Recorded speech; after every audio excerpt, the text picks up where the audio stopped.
Minsan, kung ano ang opinyon, isip ng iba, nagiging yun na ang totoo. Kaya naghanap tayo ng backed up with evidence and facts. Ryan! Short recap muna tayo. Nag-all out na tayo ng episodes tungkol sa mga XEVs. By the way, kapag sinabing XEV, ito yung iba't ibang klaseng electrified vehicles. Kasama na dito yung mild hybrids, full hybrids, plug-in hybrids, at full electric vehicles. Kaya kapag nag-search ka ng Real Ryan EV dito sa YouTube, maglalabasan na lahat ng EV-related episodes natin. General guide sa XEV, paano gumagana, actual na tipid, maintenance, cost of battery replacement. Siyempre, meron rin tayong mas pang-specific per technology. Medyo mas editorial na nga lang dahil ibang nasa isip ng iba. Meron pang pure electric, full hybrid, at siyempre, meron rin tayo pang plug-in hybrid. Kung best of both worlds nga ba talaga o worst of both worlds? Usually kasi isip ng tao, eto na yung the best kasi EV na walang range anxiety. Tapos, flexible na pwedeng pang gas or charge. Pero nilapagan lang rin natin ng tunay na bitbit ng ganitong technology. Kumbaga, mas makatotohanan na pros and cons episode. Tapos sinundan ko pa ng Your First PHEV Should Also Be Your Last. Na ang take ko lang naman, sana makuha nila ang full benefits ng isang technology. E di ayun, either pinasalamatan tayo ng tao o tinadtad ng lait. Minsan kasi hindi matanggap ang katotohanan lalo na kung napaniwala na sa isang bagay. 'Di ba? Ang content ko ay para makatulong sa pagbigay ng proper information sa viewers. Minsan, to promote critical thinking. Kaya don't forget to like the video and subscribe if you support my advocacy. By the way, may support Real Ryan stickers na rin pala tayo. Kaya kung gusto mo mag-represent ng pinaglalaban natin, andito lang yung link sa video. Sa episode na to, hindi na ito opinionated. Hard facts na talaga. Yung tipong balibalik na rin man natin ang mundo, ito yung totoo. Oh, EV fact number 1. Pure electric vehicles are most efficient sa city driving, lalo na during traffic. Bakit? Kasi walang idling losses. Kung ano lang yung ginamit mo, yun lang ang kinokonsumo mo. Example, na-stuck ka sa traffic nang naka-idle, 1 hour. Ang konsumo mo is only power drain ng system para naka-on and aircon. Which is per hour, very minimal. More or less nasa around 1 kWh. Few percentage lang, depende sa overall size ng battery mo. Hindi tulad sa regular gas engine. 1 hour, more or less, 1 liter rin ang konsumo ng naka-idle. Engine idling plus aircon ang konsumo. Gets mo ba? Kahit hindi mo kailangan paandarin ang makina, kailangan umaandar. Kung curious ka saan pumapasok ang pure hybrid, depende sa charging state.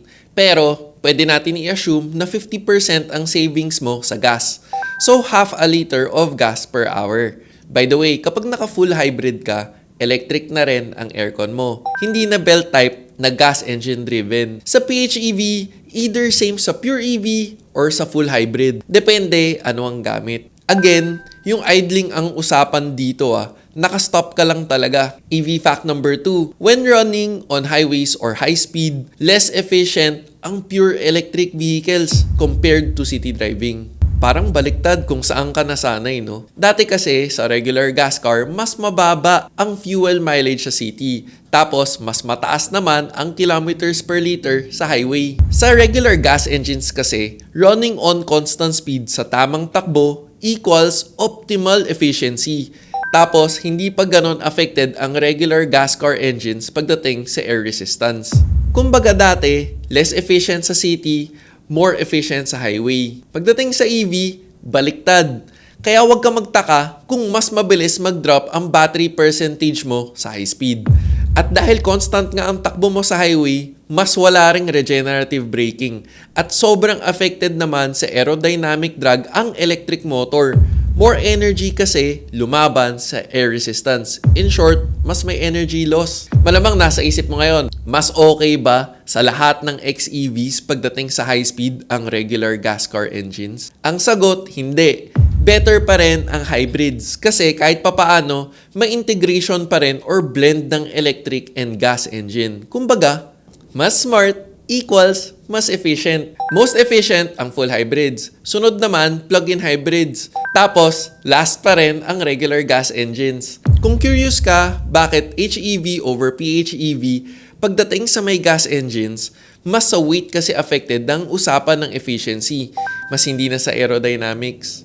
Mas mabigat ang plug-in hybrids versus sa full hybrid counterpart. Actually ito, malalaman mo lang to kapag pinagkumpara mo ang isang model na may PHEV at HEV. Para i-summarize natin tong first 2 points natin sa EV, idling to low speed, mas efficient ang electric, less efficient sa high speed. Kaya para sa mga kaibigan natin na naka-plug-in hybrid, please take note, sa city, put it in EV mode or i-prioritize mo yung EV. Tapos, wag mo namang kalimutan na i-prioritize na hybrid mode sa highway. At last but not least, ito ang last hard fact natin about EVs. Base sa kung paano umaandar ang trend ng development ng batteries and price competitiveness, sure tayo na ROI ka pagpasok mo sa electrification. Mapa full electric, full hybrid, or plug-in hybrid. At least ngayon, mas assured ka, no? Nung narinig mo ba to, mas assured ka ba bumili ng XEV? Anong realizations mo nung nalaman mo tong mga facts na to tungkol sa EVs? At tingin mo ba, naging mas matimbang na ngayon yung mga previous guides natin tungkol sa electrification? Gusto ko mabasa ang opinion mo sa comment section. Kung nakadagdag info tong episode na to sa'yo, please don't forget to like the video. At kung hindi ka pa nakasubscribe, baka naman, para parating ang updated sa mga relevant car-related videos. Sana nakatulong! O, teka, pag may nakalimutan man ako, comment down below. This is me, Real Ryan, bringing you real talk, real experiences, and real reviews. Don't forget to subscribe, like, and click the notification bell. Thank you for watching. Peace.